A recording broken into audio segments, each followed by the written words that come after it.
భూ రికార్డుల సమస్యలకు కోర్టుకు వెళ్ళాల్సిన అవసరం లేదు అని అంటున్నారు. సో మరి భూభారతి చట్టంలో దీని పరిష్కారానికి ఎలాంటి అప్పీల్ వ్యవస్థ ఉన్నది? ఇప్పుడు ధరణి చట్టం వచ్చేంత వరకు రికార్డులో తప్పులు ఉంటే రెవెన్యూ యంత్రాంగమే పరిష్కారం చేయాలి, అప్పీల్ వ్యవస్థ అక్కడే ఉండాలి.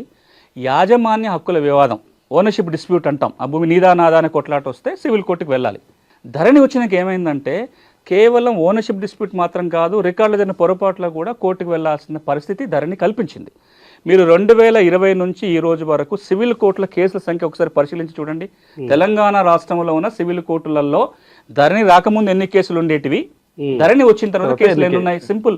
నాకున్న అభిప్రాయం, నాకున్న ఇన్ఫర్మేషన్ ప్రకారం కూడా ఒకప్పుడు ఒక సివిల్ కోర్టులో రోజుకు 1-2 టైటిల్ సూట్స్ పడితే చాలా ఎక్కువ కింద లెక్క.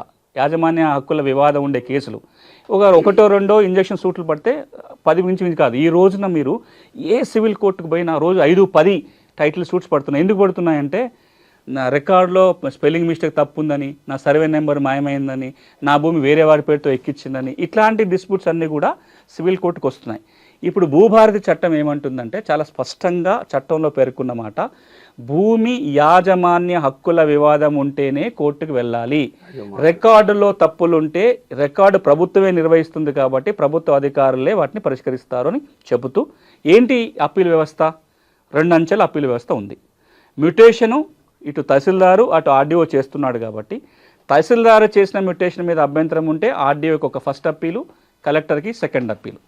ఆర్డీఓ చేసిన మ్యూటేషన్ మీద అభ్యంతరాలు ఉంటే కలెక్టర్కి ఫస్ట్ అప్పీలు, జిల్లా స్థాయిలో ల్యాండ్ ట్రిబ్యునల్ రాబోతుంది, ల్యాండ్ ట్రిబ్యునల్కు వెళ్ళడానికి అవకాశం కల్పిస్తుంది. అంటే ఒక 2 అంచెల అప్పీల్ వ్యవస్థ రెవెన్యూ యంత్రాంగంలో ఉంటుంది. ఒక్క మాట మనం అర్థం చేసుకోవాల్సింది, ఈ రికార్డు ఎవరు రాస్తున్నారు? ప్రభుత్వ అధికారులు రాస్తున్నారు. ఎందుకు రాస్తున్నారు? ప్రభుత్వ లెక్కల కోసం, ప్రభుత్వం ఇచ్చే బెనిఫిట్లు అందించడానికి కోసం రాస్తున్నారు. ఈ రికార్డులో ఉన్నంత మాత్రాన నేను ఓనర్ అని గ్యారంటీ కాదు కదా, ఇంకా అట్లాంటి చట్టాలు లేవు. మరి రికార్డు రాసే అధికారి తప్పు చేస్తే తప్పుల సవరణకు కోర్టుకు పంపడం సరైనది కాదు అని ప్రభుత్వం భావిస్తుంది. కాబట్టి ఇందులోనే ఒక 2 అంచెల అప్పీల్ వ్యవస్థ సెక్షన్ 15 ద్వారా పొందుపరచడం జరిగింది.